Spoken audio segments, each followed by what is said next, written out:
We All have a right. lot going on today. We have a lot going on today. I actually want to, I as an outsider want to throw something at you because I've just been watching the situation, obviously, with Alberta. We actually touched on this briefly last week, the E.Coli situation here. And I think kind of last week we covered all the mandatory, it's heartbreaking ground. But something else that's been coming up, and I say this as a guy looking in, I've been baffled by failures in the response. And I don't just necessarily mean the medical response. I know there's a lot of sick people, a lot of sick kids, and it does look like they're getting the care they need. But I know that your new chief medical officer of health had come out and gave a press conference this week, and it didn't seem to go well for him. He was slow to do it. He didn't impress when he actually did it. I know that the premier has now given a press conference as well. Politicians talking don't cure the sick, but a politician that says nothing, or a chief public medical officer of health who says nothing while people are sick, turns a medical problem into a political problem here. I want to ask a question, and it's probably going to piss some people off, but I'm asking this is wide open. We have in Alberta a new chief medical officer of health because the old one got sacked and replaced. How would because of sort of COVID backlash and hangover issues? Yeah. Would Dina Hinshaw have handled this better, at least politically? Yes. I'm sorry, but that the answer to that is an unequivocal yes. This is a government that is facing some real consequences as a result of allowing their trauma over COVID to overshadow their governance capabilities. So they fired Dina Hinshaw about a year ago. Obviously, this is because Danielle Smith and a lot of the USP people were very angry at Hinshaw and the COVID orders that came down. By the end, Hinshaw was sort of everybody's least favorite chief medical officer in ways that personally I think were very unfair. Like the left was pissed off at her because she had advocated for opening up during summer. The right was pissed off at her because she became the target for all of their COVID restrictions and hatred. And she couldn't win by the end of the thing. And there was ongoing questions about how independent was she, to what extent was she influenced by cabinet or influencing cabinet. And you know, these are private conversations that we can probably never know the full answer to. But that all aside, no one can dispute that Dina Hinshaw was very, very good about getting up in front of the microphone every day, giving clear information, reassuring people. She was excellent at that. Her replacement, Dr. Mark Joffre, who, listen, I have no questions to doubt his technical expertise, but part of the job of a chief medical officer is a public-facing role. And he has not given, as far as I know, a single press conference in the year that he has been appointed to this role. So, okay, that's fine. But his first press conference came on September 12th, which was a week after this outbreak had started, and well into the point where everybody was like, what the mother F is going on? Like, what is happening here? And in his first press conference, he was asked about that. Like, where the fuck have you been? And his response was something to the effect of, well, I didn't see the urgency in doing this public briefing. I'm like, okay, let me be clear here. I have no reason to suspect that what's happening behind the scenes has been inadequate. I've seen no evidence of that. I mean, I have some questions about how AHS has handled this. There are some questions about whether or not this kitchen was shut down. Or should have been shut down. There are questions about a lot of different things about the AHS side. But as far as I can tell, once the outbreak had taken over and protocols have been put in place, medical staff and AHS have been handling this appropriately. I'm taking that for granted.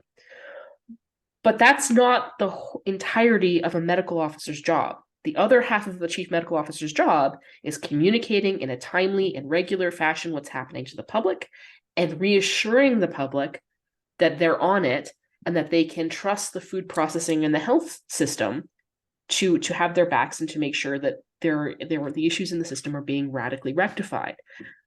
There's been no indication of that from him. So the fact that he didn't see the urgency in doing that until a week after the outbreak started is indicative of baffling incompetence on at least one level.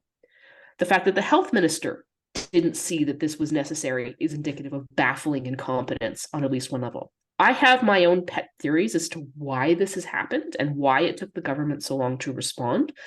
Some of those pet theories I can talk about, and some of those pet theories I cannot. I think there's some real questions about, how should I say this, the competency of the cabinet and the government to operate and take initiative in the face of a crisis. I think that need to be raised here. And I think that there are some real questions about whether or not Joffre had the resources or the political nous to understand that his role would involve reassuring the public at a much earlier state. So we just came out of a second press conference that happened this Friday when this is being recorded. Premier Smith herself came out. This is the first time she's come out publicly, aside from a tweet, to address this. And she expressed, she almost started crying on the stage. And I don't think that was disingenuous. I think her emotions on this are very, very real.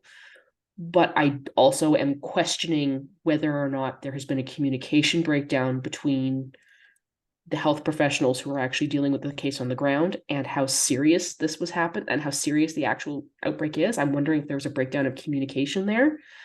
And I do have some real questions about whether or not Smith is being well served here in that regard. So those are just some of the things that are popping around in my head right now. I'm going to write about a column about this for the Globe on Monday, so keep an eye on that. But there's I don't have questions right now about the health side. I do have questions right now about the political side.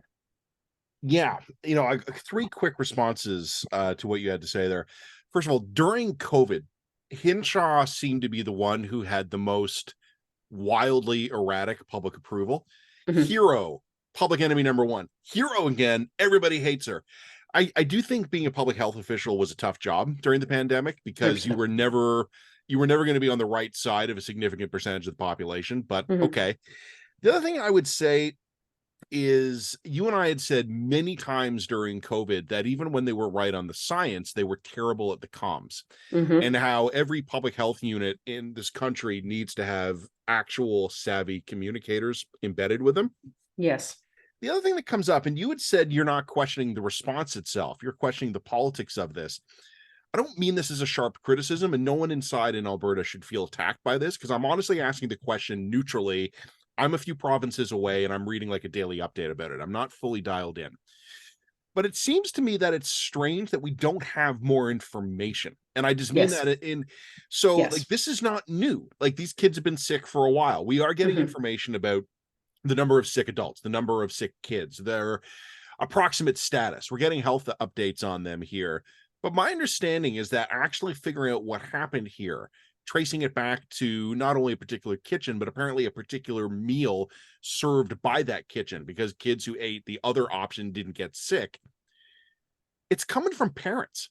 Yep. It's and I'm reading it in like the news. Why hasn't the government come out like to the point of comms?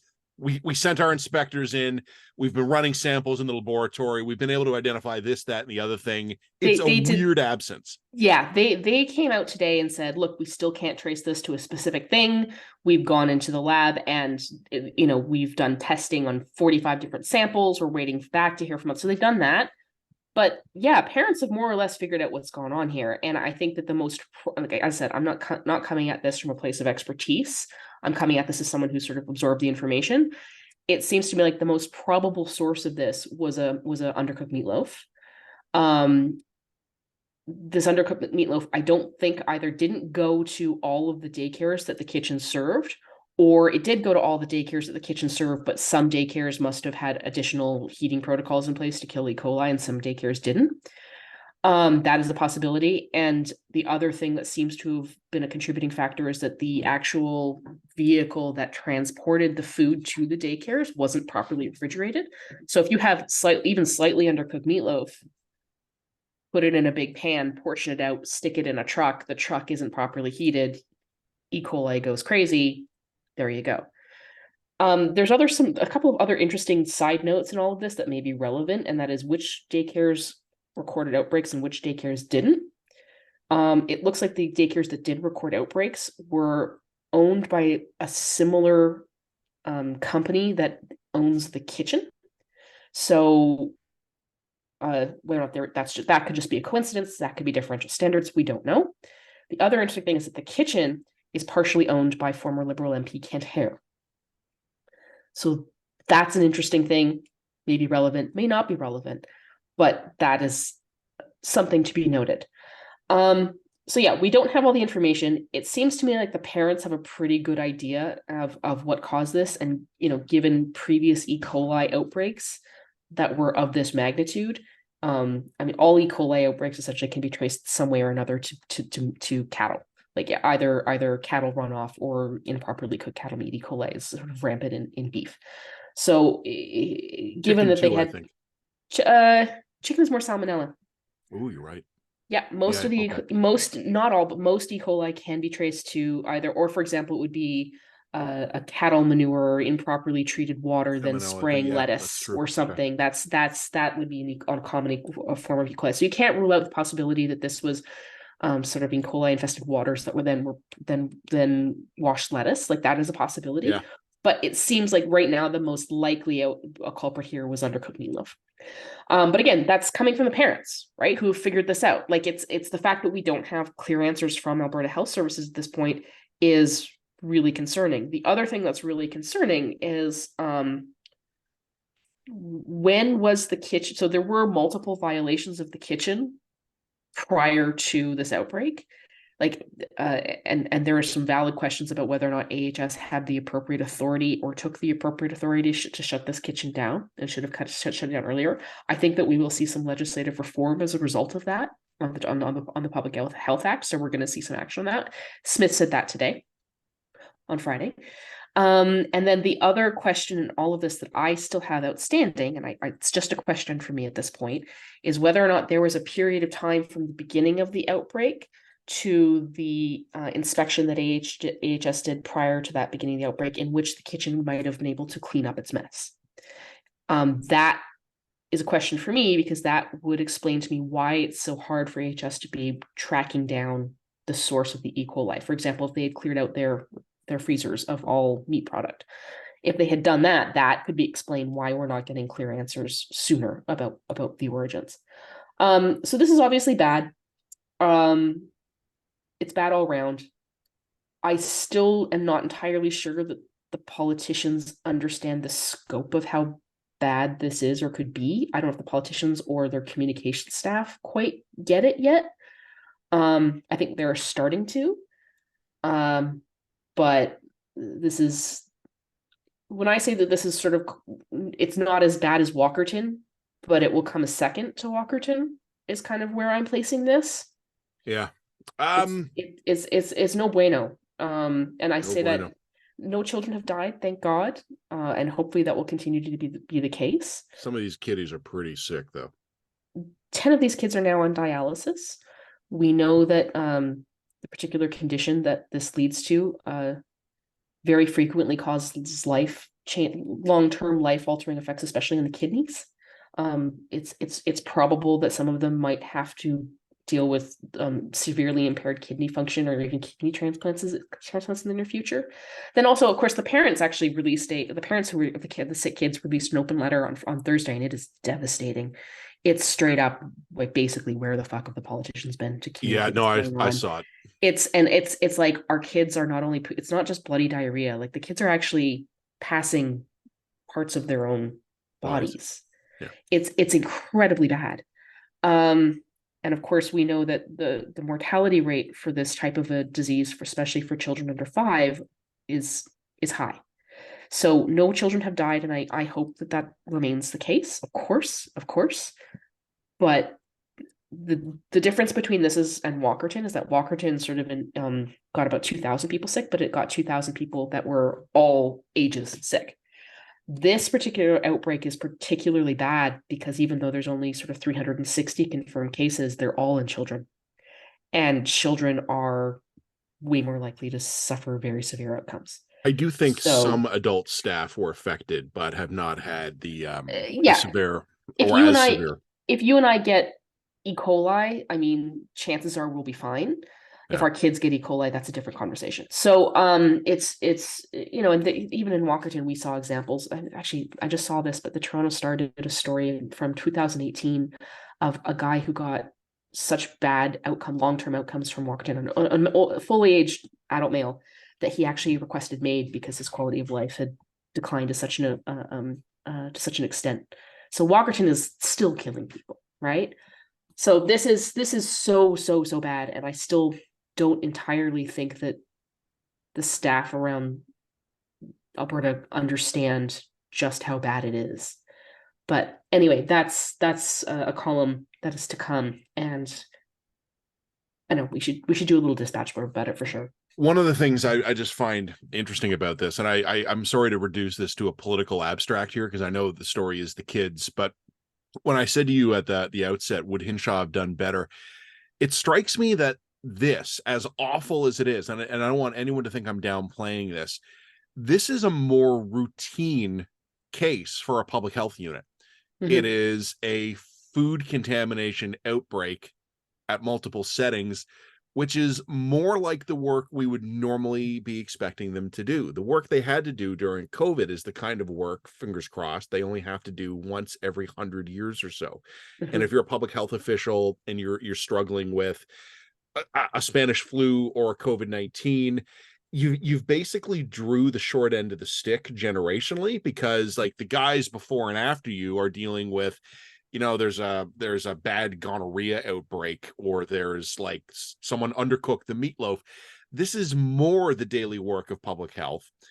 And I would like to think that the COVID experience has left us with sort of a battle-hardened cadre of veterans, but what I actually am wondering now, maybe particular in Alberta, if what it actually did is it wiped out the veterans, and they've all Yeah, been fired, or they yeah, quit, or or they they've quit or they retired left. early. Yeah, And now yeah. when confronted even with, and again, I say this not to downplay the illness, but something that's more routine and more foreseeable in the realm of a public health response, instead of having an experience that led to a seasoning and a hardening of the officials, you had those officials get fired or leave, and now you got people there who have badly handled what is a more foreseeable public health emergency.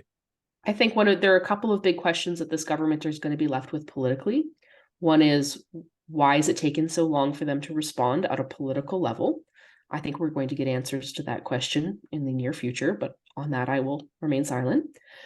I think the second question is, firstly, is all the Alberta Health Service empowered enough to deal with ongoing infractions? And I think there's fair question about that, but that's a reform that can be addressed. And the third question I think people are going to walk away from this is whether or not it was wise to fire Dina Hinshaw. Or would it have made more sense to put your weird COVID batshittery aside for 5 seconds and keep someone with a proven track record of experience on public health files?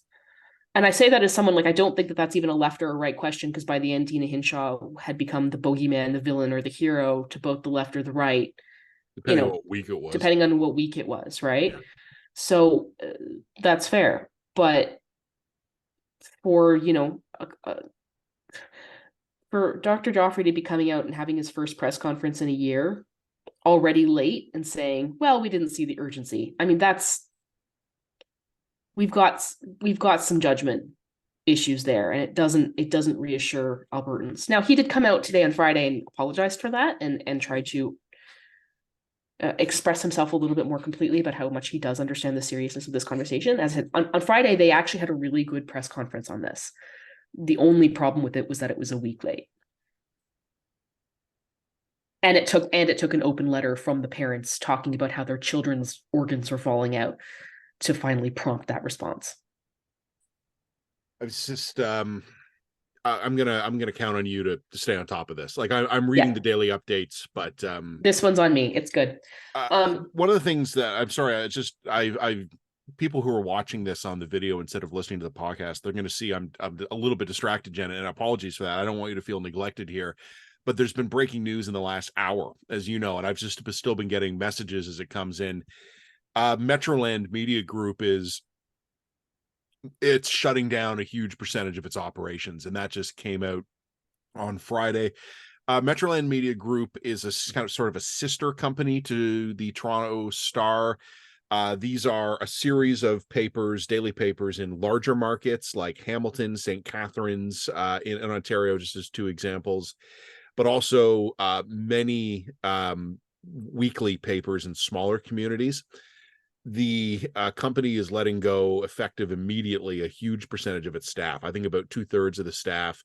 It is going into bankruptcy protection, and it is shutting down print operations at least. I'm not clear at this time because this is all happening so fast, if it's print and digital or just print at its smaller outlets. I don't know if there's a lot, Jen, that you and I can add to what we've already said so many times in different contexts, except kind of to underline yet again, 5 years ago, you would have 20 journalists let go at a newspaper and we'd go, it's a tough day for the news in Canada. We're losing entire outlets now, and we're losing them fast. And I think we've sort of moved into the old I don't want to call it a joke because it's not a joke, but the old saying, how did you go bankrupt? Well, gradually, then suddenly. And I know it sounds like a joke here, or at least I don't mean it as a cruel joke with literal bankruptcy for Metroland here, but that's what life is like sometimes. Problems build up slowly and gradually for a while, but then they kill you, they hit you. Canadian legacy media has moved from gradually into suddenly, I think. 600 jobs, dozens of those are journalists, many others were support personnel. And what's interesting, and I have not had a chance to absorb all the information on this yet, Metroland is also killing completely its flyer delivery business. There's just no money in this anymore, and that's just a perfect little symbol of how the advertising trends have changed in a way that is killing an entire industry. So in terms of impacts on people, there's one thing that I will note is part of the reason why the public knowledge coming out about the E.Coli crisis is as slow as it is because we don't have the people anymore. We, 5, 6, even 10 years ago, an outbreak of this nature would have 20 journalists on the government's ass from day 3, people who had real institutional knowledge of and past experience with E.Coli outbreaks, who would have an understanding of how serious it was, and they would be just on tails right from day one. Oh, and then you'd have favors to pull in as well. well. You'd have favors to pull in. Yeah, absolutely. Personal relationships. Part of the reason why we haven't seen that is because, bluntly, there simply aren't the same number of journalists. Those journalists don't have the beat reporting or the experience that they previously did. A lot of those journalists are younger. They don't have the institutional knowledge anymore to understand how serious some of these things are. And it's just a lot of this is the product of a degraded communication system. Jen, what's worse even than that, though? You're right, and I endorse that fully. This still happened in Alberta's largest city. Imagine if this had happened in smaller communities where the only media coverage would be someone driving out from Calgary for the day to cover it. Yeah, and I'll take my own ownership here. Is that I haven't been on the government's ass about the E.Coli stuff because I'm a columnist who writes on. I'm a non-specialist. I'm not a beat reporter. You know what I mean? Like, I'm not the person who's doing daily reporting anymore. But that's it. That's what it is, right? The other thing that I'm going to note is that Metroland is a pretty severe fatality for Canadian media, and I'm willing to bet solid dollars that we can pin that to C18. It's become pretty obvious in recent weeks that if there is going to be C18 money at all, and that's still an if, it's years out. It's not gonna come flowing. And I think a lot of media organizations were kind of expecting that deals were going to be struck over the summer. And there was a part of the reason why it's urgency clauses were essentially built into the legislation. They forced CRTC to come up with draft regulations really soon. That was built on the expectation by, I think, a lot of the newspapers and the media outlets that would get money flowing, that they were going to get money flowing into their coffers by year end. And it's pretty obvious that is, even under the most optimistic scenarios, that isn't going to happen. It's going to be 2025, if not 2026, before any of these media organizations see real money, if it comes at all. And that daunting realization, I think, has contributed to many of these owners saying it's over. So I don't think Metroland is going to be the first we see, but I have a sneaking suspicion that it's not going to be the last major closure we see in the next sort of 6 to 10 weeks. Well, what's going to happen as a result of that math?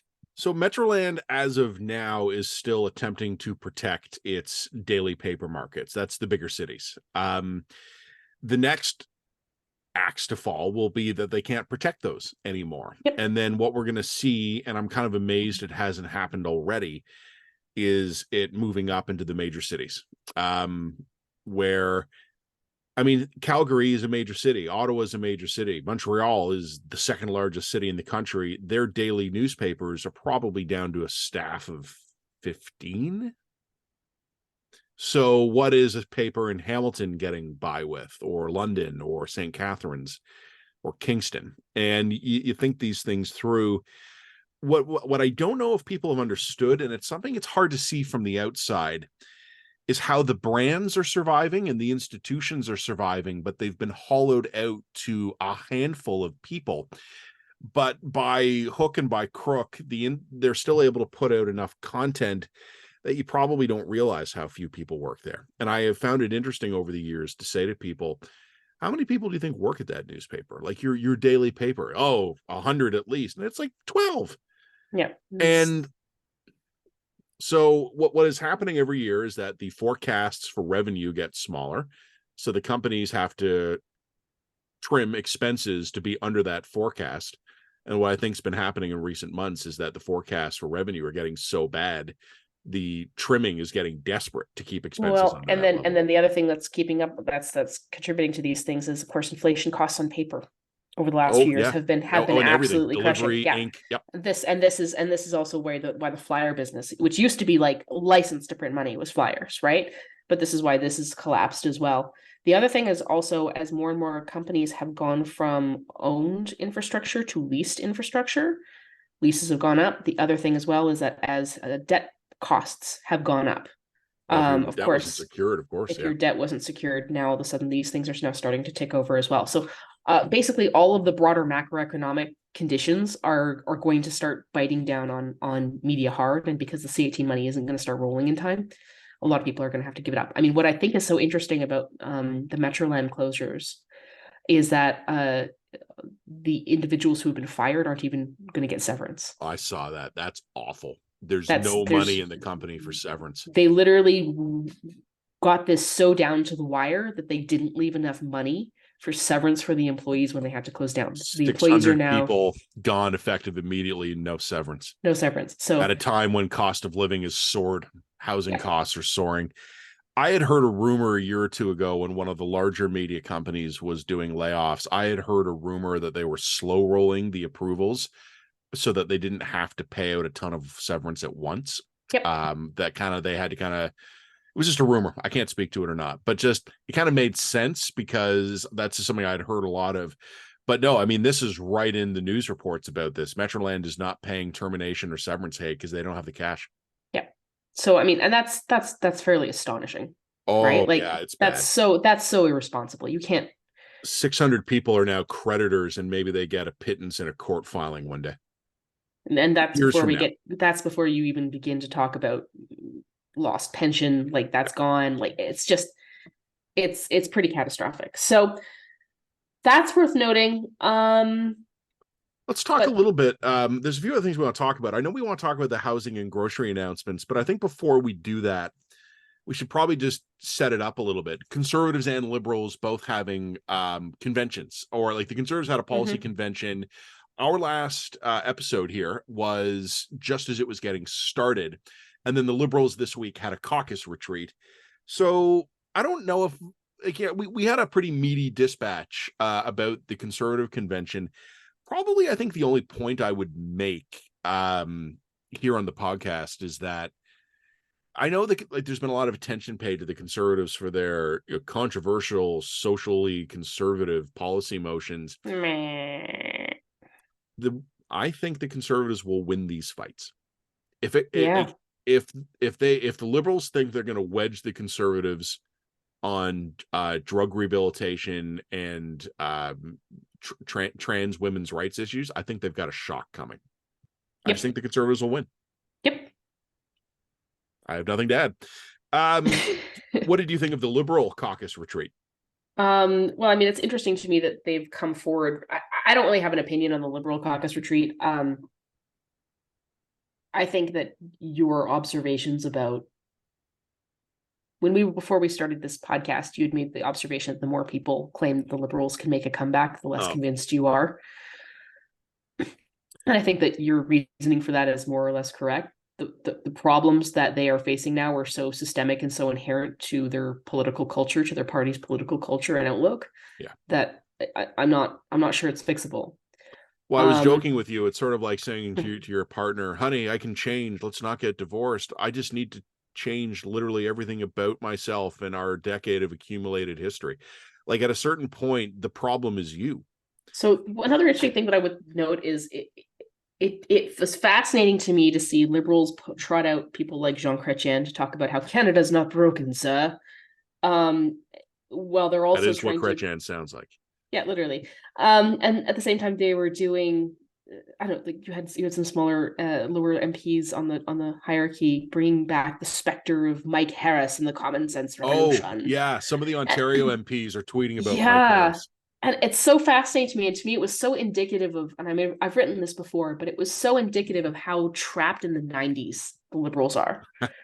It's like you talk to some Liberal supporter and it's still 1993 in their head. They have 1993 concepts of crime. They have 1993 concepts of Canada's place in the world. They have 1993. Like this was just a moment in time that stopped. And this is also, you see this in the demographic breakouts of Liberal diehard supporters. They're old. They're people who don't understand that it's 1990s was now 30 years ago. Like that. Just look there. In 1993, I was a child. So they're really trapped in this 1990s nostalgia. Always have been this idea, and in some ways that makes so much sense, right? This was a moment when Canada was riding high economically and reputationally. It was a moment also of austerity when the Liberals, came to the bat and restored fiscal austerity and all these sorts of things. So I can understand why that was a bit of a golden age for the Liberals. But they don't understand that it was also a golden age for a lot of their supporters, and their supporters are now dying. And they're not getting replaced by young people, because the young people are looking at this going like, your view of the world is just completely ancient to me. Like you don't understand what we're talking about or what we're going through at all. Like it's completely out of touch. Yeah. I think a Liberal Party could defeat Pierre Poilievre. I just don't think this Liberal Party can. And I think like the weaknesses of this Liberal Party are pretty baked into this Liberal Party. You have not only, and I just don't mean the accumulated baggage and scandals, because there's nothing remarkable about an 8-year-old government having accumulated baggage.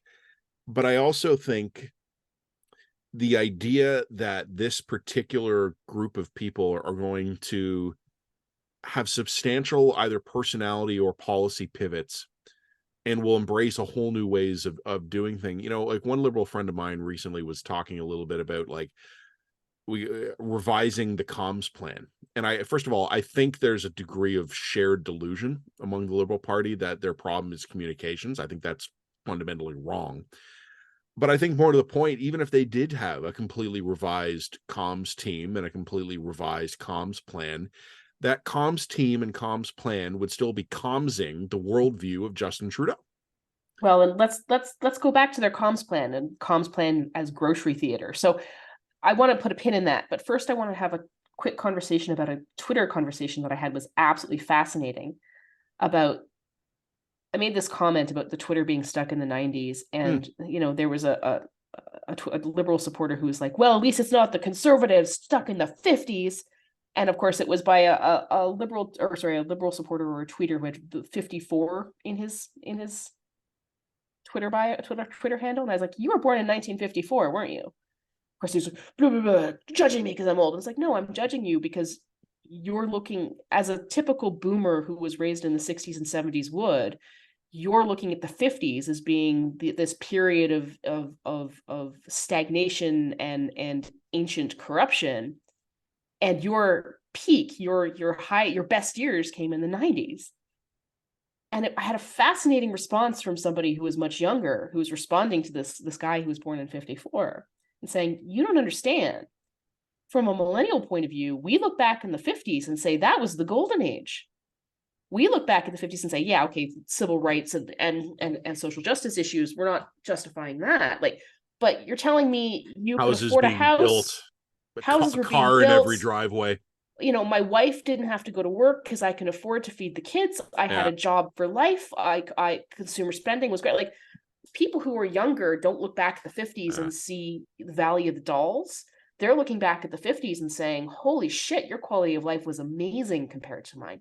Yeah. And And to I me, know it my was such, history well enough to know that the 50s was not a golden age, but I also know no. when you have a housing starved generation, pointing to the generation when we were just throwing up new subdivisions like they were going out of style is not a good play. Well, and when you have a generation that feels like, and there's an entitlement issue here, but feels like we did everything right.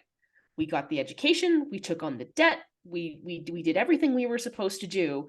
And the social contract, the unwritten social contract was that we were going to be able to have a nice house and raise some kids because we did everything we were supposed to do. We did everything that our parents told us we needed to do. And the social contract there has broken. Yeah. It's just gone now. You go to university, take on $20,000, $30,000, $40,000 of debt. That doesn't guarantee you shit anymore. And that it's really easy for people who have been raised under that sort of broken and that disillusionment to look back on the social contracts of the 50s and say, man, that wasn't so bad. Imagine being able to be a housewife and have a nice house and my husband going to work and I could take care of my kids. That would be amazing. And of course, it's rose-colored glasses, grass is always greener, of course. But to me, it was such an interesting generational outlook, right? Like, it was just a different way of viewing the past and the future, right? Imagine we could keep our medical technology and advances in human rights, but also have like full employment, cheap housing, gleaming new infrastructure in brand new communities, and all the food we could eat very affordably. Just like, cartons of sorry, smokes. yeah, this is Yeah. like this was your dark time, was it? Like, Yeah, that's an interesting insight. That hadn't occurred to me, but as soon as you went there, I understood, because when I picture the 50s in my mind, I picture the nuclear family standing in front of their new split level rancher with their nice new with Cadillac going a to station wagon in the to the driveway. to the family vacation to Disneyland every year, Yeah, right? mom, That is dad, the and three dream. kids with the dog. That is the dream that most people my age, like, we would love. We aspire to that now, and No, we and can't again, have it. no, I know again and again, like the dad, like with hindsight now, we know that the dad was a traumatized Second World War veteran. The mom was on Valium, and one of the kids was a closeted gay. Well, But yeah, like absolutely. But at the that's same time, it's like you're looking at, oh, sorry, like you're telling me women today aren't on pills. Like, it's like, have you seen the rates of drugs we're on now? Like, it's value. The idea that was Valley of the Dolls and this isn't is kind of an interesting one. So, like I said, I don't like to go back and look at the past in rose-colored glasses because I understand that's a fantasy. It's a fantasy of the yep. past, right? But we had But houses. but they had houses and they were looking forward to the future, and they could fill the pantries, on one salary, on one income. Gee whiz. Gee whiz. Some of y'all, and this is wildly off topic, but I just mentioned this as an observation. We can move on after this because I know you want to talk about groceries in particular. So I live in the neighborhood my parents grew up in. I was born here but did not grow up here, and then I moved back to it. And one of the things that was very interesting when my wife and I, who both grew up in Toronto's 905 suburbs, when we were moving back to Toronto for lifestyle and convenience and work reasons, one of the things we had to do a big mental adjustment on was the size of the houses. And I think this was easier for me than her. I think I kind of just had to etch a sketch my brain a little bit and just like all preconceived notions are gone. Excuse me. But what I remember thinking was like the master bedroom in the Toronto houses we were looking at, which had been renovated to cram in a couple of closets and a tiny little ensuite bathroom, was smaller than the bedroom I had as a kid growing up in the suburbs. Mm-hmm. The idea of having a guest room in your house is what? You have an entirely different room that you just leave empty most of the time. And it was a really interesting thing because like my grandparents raised 4 kids in a house half the size of what my parents raised 2 kids in. Mm-hmm. Something radically changed in our, and I say this a lot, in our expectations, right? So I Yeah, wonder but as then at the part same of time, you've got young parents trying to raise kids in condos, one in bedroom shoe condos boxes. now, Yeah. right? The generational expectations will reset again. So you and I were of a generation where double car driveways, 2-car garages, a closet in every bedroom, an extra bathroom on the main floor so you don't have to go upstairs to pee. It saves you the 14 steps. That was, it lasted basically 2 generations. And now there's an entire generation aspiring for it, and they ain't going to get it. And they are Well, pissed. and here's the other breakdown is that then what we see is the breakdown of a two-tiered society, right? Where you still have one generation that can afford, or a society in which one demographic, through the benefit of generational wealth and all the rest, can still afford that nice big house in the suburbs, even if it's as it's crumbling, because we're not building new ones like that. And then another generation that are perpetually trapped in the condo cycle, trying to raise kids on as if we're living in Tokyo and have some kind of massive lack of land. Like it's fucking Canada, we have no shortage of land. So anyway, it's a problem, and it's going to become more of a problem. But anyway, the thing I just wanted to go back to the thing I pinned earlier, and that is the Groceries. well, it's groceries and housing. Firstly, the Liberals have taken a page out of the Liberals' housing strategy and said, well, we're going to start tying funding to seeing governments actually, or municipal governments actually, try and fix some of their NIMBYism problems. When I saw this in the conservative housing strategy, I really liked it. I thought that was smart. Oh, but only if you're tying funding specifically to outcomes, not inputs. In other words, you need, I've had this rant before. You need to I've tie had the it too. funding. You need to Yeah. have, you can't tie the funding to a municipal government lifting zoning restrictions. You Yeah. need to tie the funding to actual units built. Like you Yeah. need, that's the outcome you're trying to incentivize, not some hypothetical process thing. I don't care how the municipal government goes about getting the units built. Get more land, rezone, not the federal government's problem. Tie the funding to the outcome, not to the input. Yeah, no, I think you're absolutely right to bring this up. For two, well, first of all, the big picture reason you're supposed to do this is because Canada is chronically input focused. The politician Yes. shows up and goes, "We've heard your complaints about unfortunate issue X community, which is why our government is committed to spending $14 million over the next 5 years to address X." And everybody goes, "Oh, wow, that's great." And then they do like golf claps. And then for the next 3 years, anytime X manifests itself, the politician goes, whoa, whoa, whoa, we've already spent 7 of the budgeted $14 million to address X. And then meanwhile, no one tracks whether or not X is getting better or worse. Yeah. And it's usually getting worse because we're just spending money on it. The other issue specifically about this is that I will give credit to the Liberals here. Like after weeks of being adrift, they've actually come up with a couple of coherent ideas on affordability. GST, for example, is one that Mike Moffat has been raising for a really long time. Probably top on his list. Great. Yeah. Super. Take the GST off the construction of purpose rental build housing. Purpose rental build housing, as I've learned, as I've been educating myself, does not generate the rate of returns as other forms, and there are less developers interested in doing it because they can make more money with their work crews and their capital budgets doing other things. This helps rebalance that a bit. Like, this is a really good idea.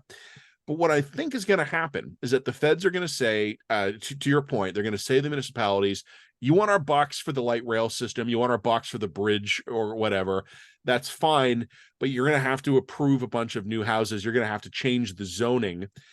And then the cities will do that.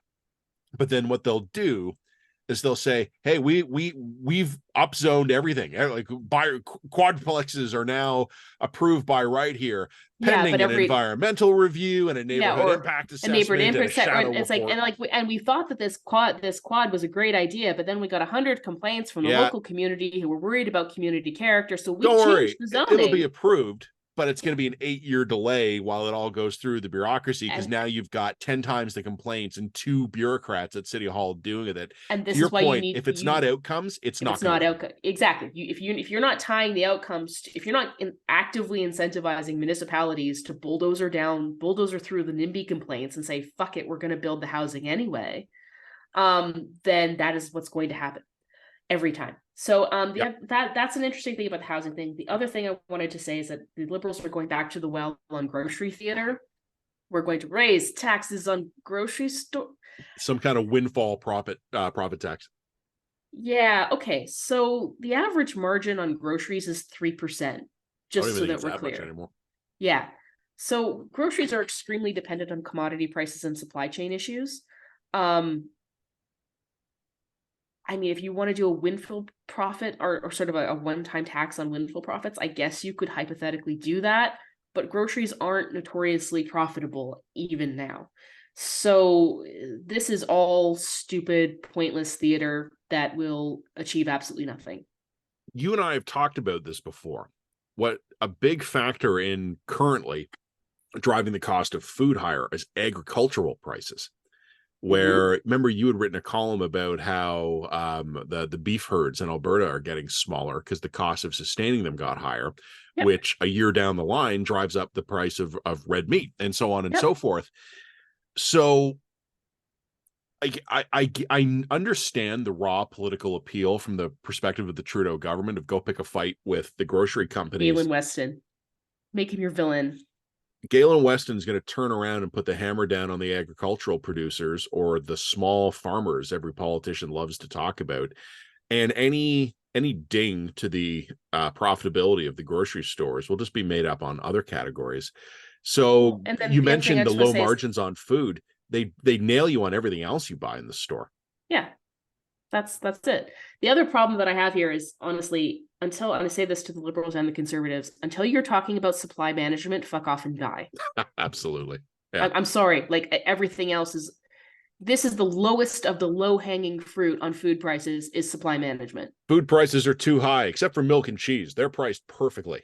Yeah, moving on. Like until you are willing to piss off Quebec and dismantle supply management in order to get a handle on food prices and increase competition in order to get a handle on food prices, FOAD. Move, like, I'm done. There's two other things that I wanted to touch on, but I wanted to touch on briefly. One was the correction that we got notice of. Right. Okay, yeah, go ahead. Whoop, bless you. But I don't know if you want to get into the other fact that we have discovered the secret behind the. Well, you know what? Yes, I do. So the secret cause of all social media brainworms. You and I figured it out yesterday. Yeah, I think we should. I don't think we should hold that back from the people. But why don't you tell us about the correction we got? Okay, so last week in the dispatch, we were talking about how one of the problems with race-based leniency in sentencing is essentially that it doesn't take into effect the it's not mitigated by increasing punishment on people based on their victim status. So, for example, how should I say this? I'm trying to explain this in the quickest way possible without summarizing a 2,000-word piece I did last week. All right. If you are creating a race-based system where all Black and Indigenous people get a significant discount for the crimes that they commit or are convicted of committing, sorry, I'm thumbing up again. In recognition of the historical injustices that they have experienced and intergenerational trauma. Absolutely. The problem with that is that most crimes that of a serious nature happen within ethnic groups, not between ethnic groups. Correct. So if you are habitually giving people of a certain ethnic group a break on sentencing, what you're actually doing is you're creating disproportionate justice outcomes for certain ethnic groups of victims. Yeah. So if I get murdered, my perpetrator is likely to get 20 years to life. Who's likely to be white.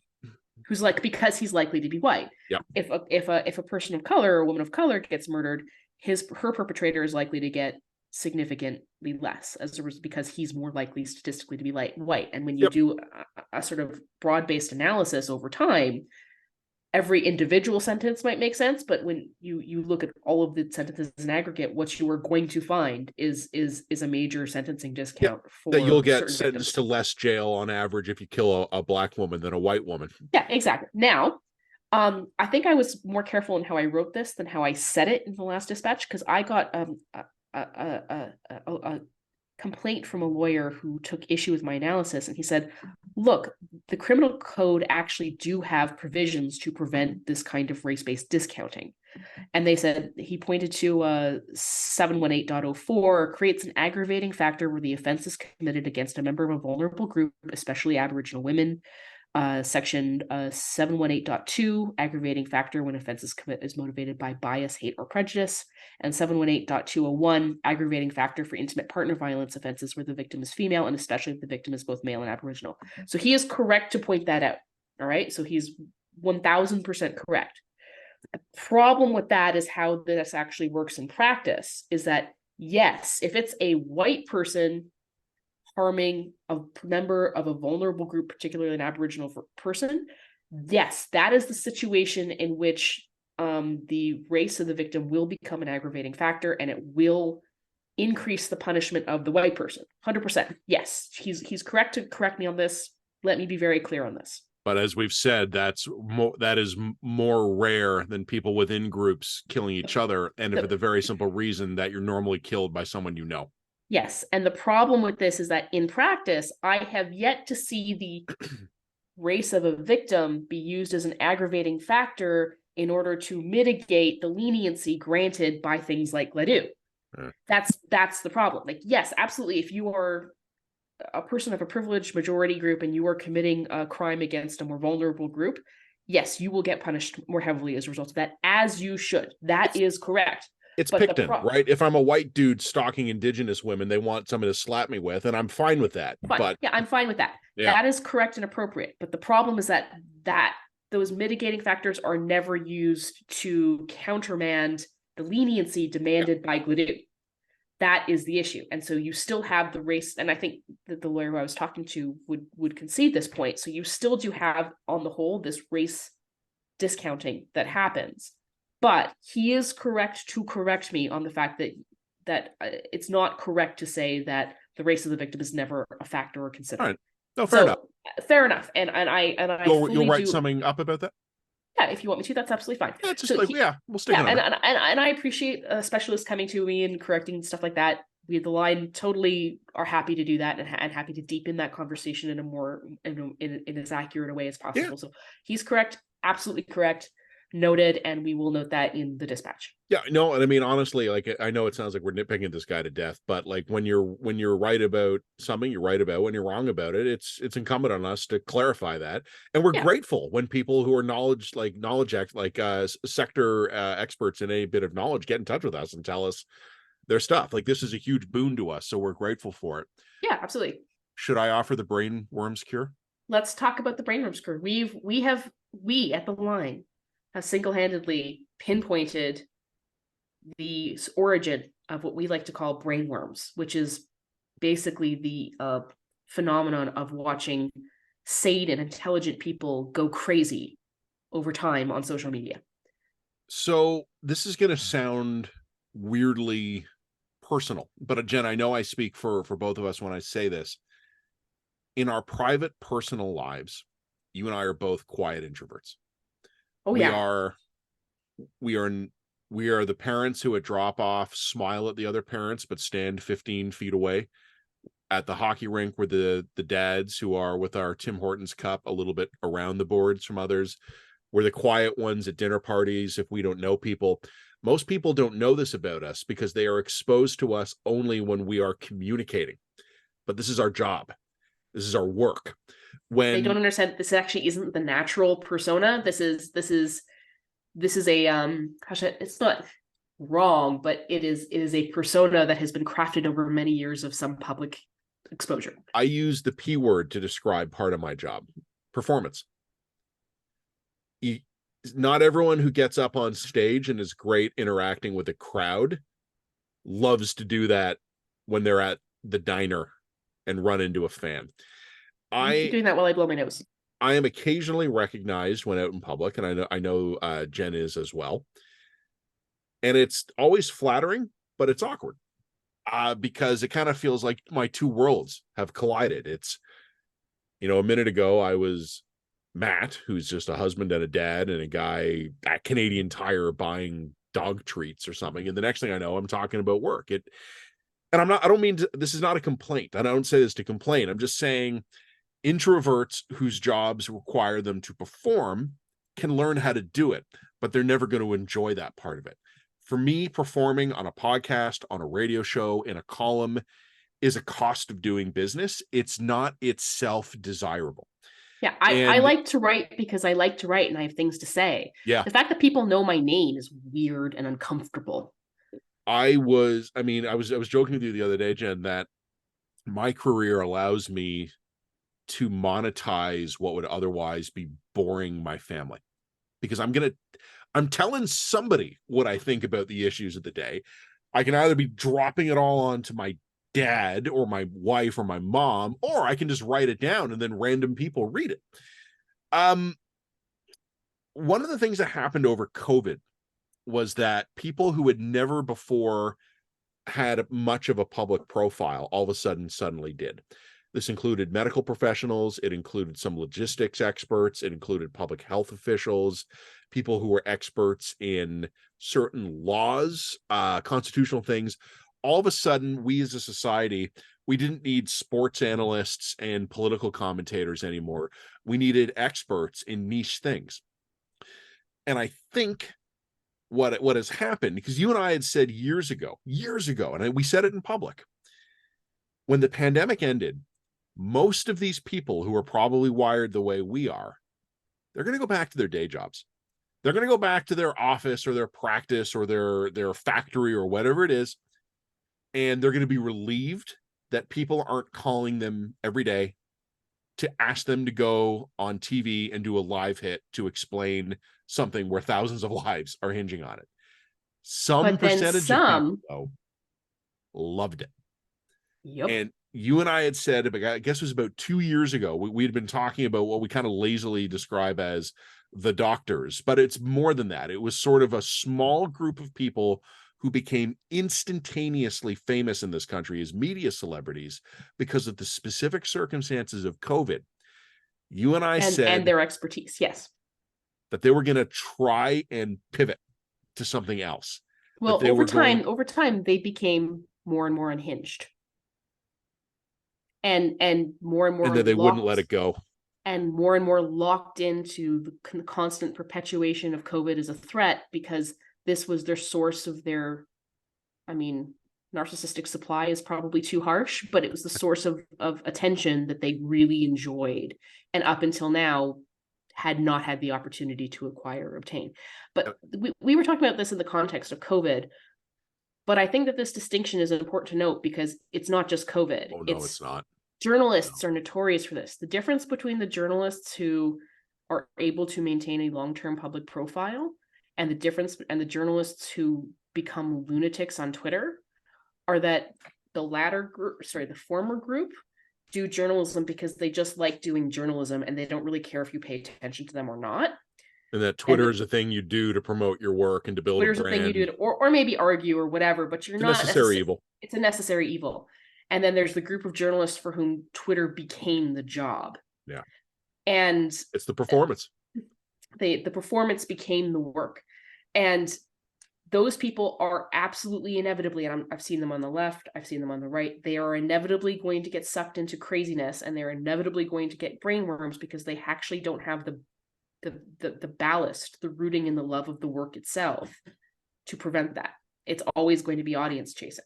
So they go nuts. Yeah.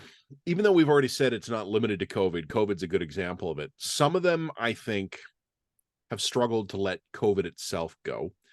But I think others pivoted to the next thing. Social justice issues, standing up for the healthcare system. And I'm not commenting on climate change. I'm not commenting on the worthiness of the issue. But certain people, once they've gotten addicted to being an activist with a profile and an audience, they're never going to let that go. Are you addicted? Are you using your platform to further a cause, or is the cause an excuse to further your platform? Yeah, That's to keep the that engagement and the dopamine hits coming in. yeah, that becomes the issue. And as I said, the other classification of people who really fall into this problem is academics. Mm. We've seen this. If I see an academic complaining about how that unqualified journalist who's not done the PhD work that I've done, when you see that kind of academic get really resentful about public attention, what that academic is revealing to you is what motivates them, right? They don't realize that the reason why that journalist has successfully built that public profile is because that public profile is incidental to them. It's not part of what they do. They don't care. One of the Media, things, you yeah, know? first of all, I had when you said that, I had an immediate, I don't know who you were We talking about. both we both know who I'm subtweeting there. I think I do, but I'm going to ask you after we stop recording. The other thing, though, and I say this, like, it might sound like you and I are looking down on these people, and to an extent, I guess we are, because we think they're fucking up their lives. But I Oh would yeah, also say and I the have some reputation. sympathy for these people, Yeah, because this is a wiring problem. you and I built public profiles the old-fashioned way, which sounds silly in the age of social media, but we toiled in junior jobs in media outlets. We gradually got bigger assignments. We very gradually built a profile. We were able to learn how to navigate this stuff with And I surrounded by a team of experienced of mentors who helped mentors, us, and it and happened also gradually. and it happened gradually. And also, I think as a result of that, you and I both were able to grow up and become people. I'm not saying that like I've always been super smart on Twitter. I've gotten into stupid shit and fights and whatever. I'm not saying I'm innocent of that, but I don't love that. I don't enjoy that process. But you and I both were able to grow up and become stable human beings with a sense of self. And you know, as a result, the public profile and the public persona part of it isn't who we are. Like it just isn't. I've used as an example, and I don't even know what she's up to these days, but I've used as an example of this Lindsay Shepherd before, who Mm-hmm. one day is a grad student at Laurier, and the next day is either a champion in or an enemy of the culture wars, Mm-hmm. known to hundreds of millions of people. What does that do to a person? And think about the pandemic Messes when you it up. comes along, right? Like, you've got a very finite number of guys who are experts in infectious diseases, who are experts in vaccine production, or experts in ventilators, or experts in pharmaceuticals, who have probably fielded a half dozen media requests in their life, who are all of a sudden on every television network in the country almost every day. Or And the other their Twitter accounts go from like 100 followers, evenly mixed between like colleagues, friends, family, and whatever their hobby is, like they're baseball fans or something. And the next thing you know, they've got 93,000 followers from a public that is desperate for information during a life-threatening emergency. and fame is a drug, man. And it's a bad drug. I mean, the other obvious person we can point to it's as an example of this is Jordan Peterson. Oh, Starts yeah. out as a clinical psychologist. He has, I mean, I watched his early lectures on YouTube. They're lots of fun. Like watching his like psychology lectures to undergrads, great time. Yep. You Quirky U know, of T prof to quirky U international of T CMOM in prof 2 years. in 2 years. And then, you know, in that process winds up, I mean, whether or not how you feel about Jordan Peterson aside, in that process winds up getting a debilitating benzo addiction, has to escape from the public eye for months as he detoxes in Russia, and is now on the lion diet. Like, you know what I mean? Like the dude is what's the metaphor I'm looking for that isn't inappropriate? Like, It's a hell of a roller coaster for him. that's a hell of, and that is on a human level, that's a hell of a lot for anybody. Fame warps your mind, it warps your perception, it warps your relationships with other people. It's not a healthy thing, and it's nothing to be pursued for its own sake. The only reason why you should permit fame to happen to you is that it's a necessary evil to do what you need to do to make a living and do what you love. I get recognized in public a couple of times a year, and that's plenty. Like, Yeah. someone will walk by, it's like, hey, I saw you on the CBC, or I loved your column in, and I'll say, oh, thank you. And then I'll be like, oh, I'm dying inside. Maybe this isn't a particularly useful insight, but like fame will distort you. Fame will break you. unless you, especially if that's what you live for. I mean, maybe that's not, hey, maybe this is a really dumb thing to say. Maybe this is really obvious. No, I mean, it's not that obvious, right? Because go back and read about the first astronauts in the 60s and how like NASA didn't have like a functional press office, and how they had to learn when you induct new astronauts, you need to basically protect these guys. The NBA today is actually considered a leader in taking 17-year-olds from like suburban Chicago who are unusually tall and shoot baskets really well, and then signing them to a $14 million contract, but also putting in supports around them, which is mentors, veterans, financial planners. So the NBA kind of led on that one, and other leagues have followed suit. The NHL will often take a young player and billet them with a veteran guy on the team. What I was going to say is that we used to have a system like this within In journals. newsrooms. This is why newsrooms were so important, because part of what newsrooms did is they put promising young journalists. They did two things. One, they gave them actual training by putting them in low profile grunt work for a really long time. So, which gave them an opportunity to learn skills, but also to grow up.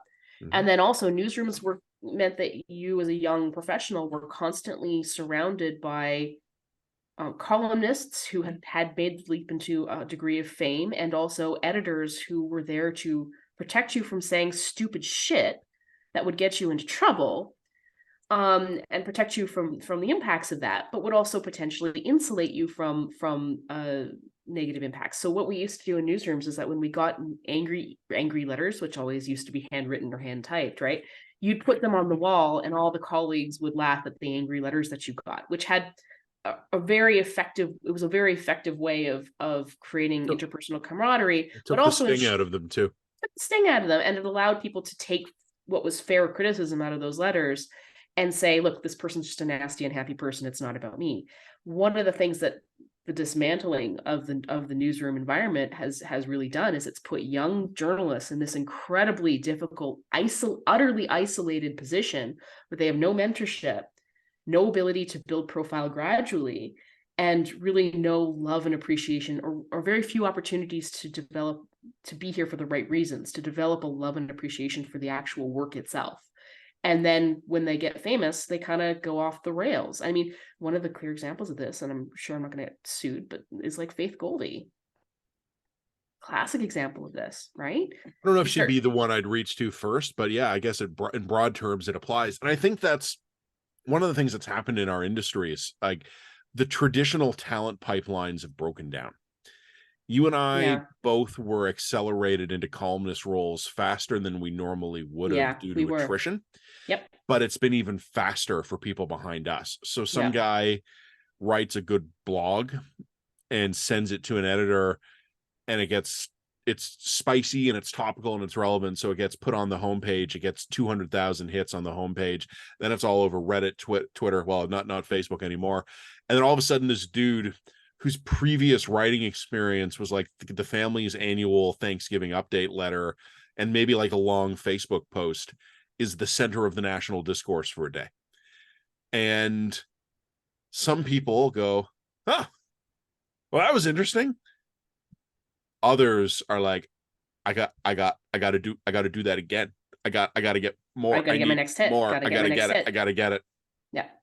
And this will inevitably lead you down a rabbit hole of click chasing, and click chasing will inevitably lead you to dark places. It has in every case I've seen.